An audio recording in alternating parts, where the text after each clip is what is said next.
I'm Omar Khalifa. I'm the CEO of iAccelerate, and welcome to the first in our series of iAccelerate Remote. So in this series, we were going to talk to a number of our startups, so startups that are working at iAccelerate or with iAccelerate, and we're going to talk to them about what they're doing currently in the response to the virus outbreak, gain some insights about not only their response, some techniques that they may be using, and also some of the challenges that they still see ahead. We're going to see what great ideas are brewing everywhere, even if it's remotely from iAccelerate. To kick things off, we've invited Leanne Connolly, who's the co-founder of Me3D, a 3D printer company. So welcome, Leanne. Hi, Omar. Thanks for having me. It's just wonderful seeing you, even if it's remote. We're so used to seeing you in the building together, and so we're all getting used to this sort of different way of talking to you and also seeing what everybody's up to. And maybe you can start off by just explaining to people who might be listening in for the first time, don't know anything about Me3D, a little bit about the company and your journey so far. We're in the 3D printing space. We started off working on 3D printers. We had our own hardware design, and a couple of years ago, we were doing that, in the education sector. A couple of years ago, we pivoted into doing software, and now we supply software to multiple markets. We're working in a couple of countries overseas. We're here in Australia heavily. We still work a lot with schools. Yes, so we also have 3D printers, and I'll show you those in a minute. And how about the company itself and how you actually got things started, and who works with you are the other co-founders? Yeah, so we're a founding team of three, myself and two other guys, Matt and Fletcher. They are mechanical engineers and I'm an economist. So we started originally about 6 years ago, and since then we've expanded our team to, we have 9 in total now. We're still at iAccelerate. We've been here now for 4 years. They treat us very well, and it's a nice place to raise a business and scale. Just getting to that point now where we're starting to scale overseas. That's really great, and we're just loving having you around because you contribute so much to the rest of the cohorts that are coming in and help them out, as well as being able to be an inspiration to see how companies can develop. Obviously, this has all taken us all by surprise, and it's happened fairly quickly, even though we could sort of see things happening on the horizon about impacts. Until it becomes very real and upfront, it really is hard for us to imagine what the impacts would be. Could you just talk about how the COVID virus outbreak sort of came to you and what you began to see and what you began to prepare for?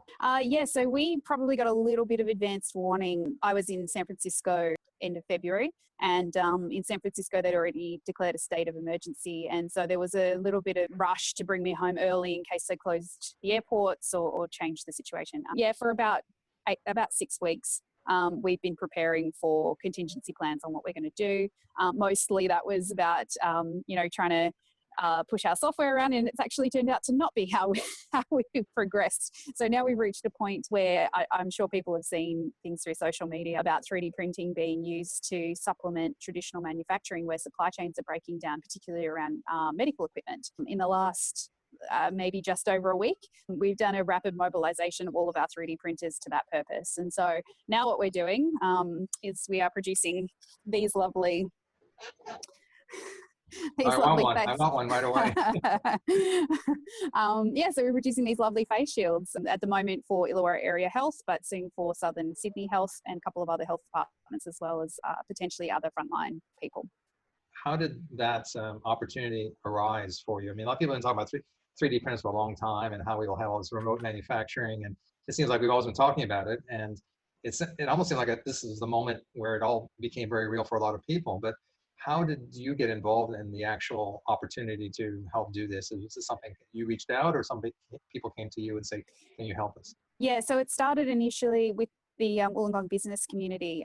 The Illawarra Area Health reached out to the University of Wollongong and said, have you guys got capability around the region to create stuff? And we'd already been tracking and pulling together information on projects like this that have been done overseas, so that we were ready to go with designs and products, so that we knew we could mobilize quickly. And then, the university, obviously we're kind of well known. We're on the innovation campus here, and there's some overlap. One of our founders used to work at Tricep, and so they just reached out to us and said, we know these guys have got a ton of 3D printers and really good at product development. So they reached out to us, and 4 days later, we were pumping out prototypes, and now 3 more days later, and we're pumping out a few hundred a day. That's just amazing, but also just talks to the fact of the flexibility of this sort of new way of looking at manufacturing. I mean, to set up a traditional line and with traditional materials and moldings could take weeks, not months, to set up.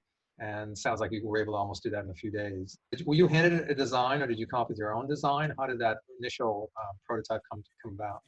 The 3D printing community around the world has really rallied behind this, and there are a couple of big open source projects for everything from ventilator chambers to face masks to protective PPE gear and a whole bunch of other things. There's been a lot of global community around how can we create things that we can produce quickly on 3D printers that do the same job. And so we started out with an open source design, and we've adapted it to be faster so that we can get a higher volume out.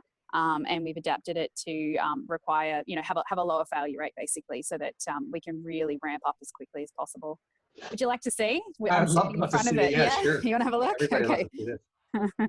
Okay, so we're currently on level 1 of the iAccelerate building, and this is it's Matt, he's one of our co-founders. So this is kind of part of the setup here. We've got 50 3D printers going at the moment. We started off with 12 2 days ago. So yesterday we worked very, very hard to bring a whole bunch more on. Here's some of the product over here that we've been producing. It's very inclusive. Got a rainbow here. Loving the colors, yeah. Yeah.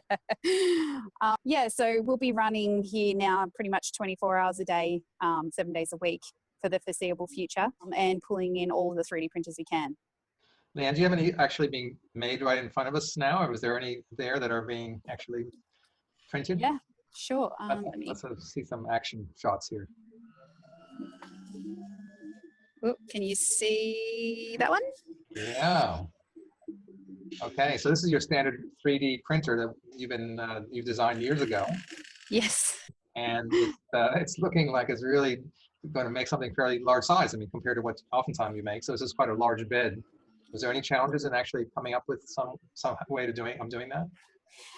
Actually, at the moment, what we're working on is being able to produce more than one at a time. Obviously, it requires a lot of people to monitor this many machines and be, every 40 minutes removing and restarting the printers. The cool thing about that, though, is that the software that I mentioned earlier that we developed was designed exactly for this. So it was designed for schools that have lots of 3D printers and lots of users and are trying to coordinate a lot of activity and to remove all of the physical uploading files and all that sort of process. So this is the largest test it's ever had. It's never run this many printers simultaneously on one network before, but so far so good. It's running really, really smoothly, and it's proving that having the right kind of cloud-based software platform can really make distributed manufacturing, even with a huge setup, come to life. So yeah. So could you do this remotely if somebody wanted to set up, let's say in Melbourne, and to make some down there? Could they be running off the same platform, or would they just need to reset up as something similar once again, or can you just do this all remotely? Yeah, so what we're doing at the moment is we're continuously refining our designs. We're sharing them for free on our BuildB platform, and we're giving free access to BuildB. So if anyone out there has 3D printers and they're interested in getting in on the project and helping to just pump out more of these face shields to help their local hospital, what have you, you can go to buildb.com, and the latest design, which has been optimized to be fast and produce really good quality and low failure rates, is in our featured models, and you can sign up to that for free. Then yeah, you can run that on pretty much any printer. Okay. Do you have any printers available in case people are saying, hey, I don't have a printer, but would love to set one up where we are in the hospital or something? Do you have any that you can ship out, or are you using them all now? Everything I have unboxed. Right. I have some more coming, but yeah, definitely we can point you to where you might be able to get your hands on a 3D printer, or contact us. We might just need to put it on a back order for a couple of weeks until we get more product in. Well, it sounds like some people might be doing that sort of time frame. We're thinking about it ahead of time about being ready. So who would they contact, or what would be the email address they should go to? Yeah, again, you just go to buildb.com. You can contact us on info@buildb.com, and we can help you out. Leanne, as far as how the company as an organization, and you as a founder and CEO, how have you seen this challenge you and your business? I mean, what were the things that you've seen that your training has sort of gotten you through, and what things were you not expecting to have to sort of reorganize, or did you feel yourself pretty ready for this sort of thing? I think Startup is just a training ground for agility. We constantly have a shifting playing field. No 2 days are ever the same, and no plan ever survives execution for us. So we have, and I think that's been one of the reasons why we've been such an important part of this community project, is because when the university came to us, within a day of doing a little bit of planning on how we would do this, we came back and said we can do thousands of units, and they were just like, "Wow, that's that's great." Yeah. So yeah, look, we're well placed to do this. We know the product well, we know the industry well, we have great hardware, great software. So all of that sort of came together. It's not what I expected to do right now. I was in the middle of doing some funding when all this hit. So I was talking to venture capitalists and trying to raise money and doing an expansion plan. So that's kind of shifted all of our focus, and now we're all kind of in here running 3D printers day and night and trying to do a little bit of homeschooling for our children in the mix, which is also fun. Well, you might want to put them to work. Some of those Me3D printers. It's definitely. Man, it's just a wonderful, inspirational story of how startups can respond, and how you've been prepared in some ways through everything else you've been doing to be ready to meet this challenge. So look, it's you're doing some really great work for everyone in the community. So I think they would all say they appreciate it as much as I know I do, that you've been able to rise to this challenge. Thank you again. Good luck with those. How many are we going to have by the end of the week, by tomorrow? What day is it? Thursday, I think. We are probably going to have 2,000 by Sunday. Wow. Okay. Good luck to you. Thank you. And everyone who's listening in, we'll have more stories from people who are doing all kinds of extraordinary things all through the startup community, and thinking about how we all begin to work with what we have and to do it remotely. So this is iAccelerate Remote, and we'll see you next time.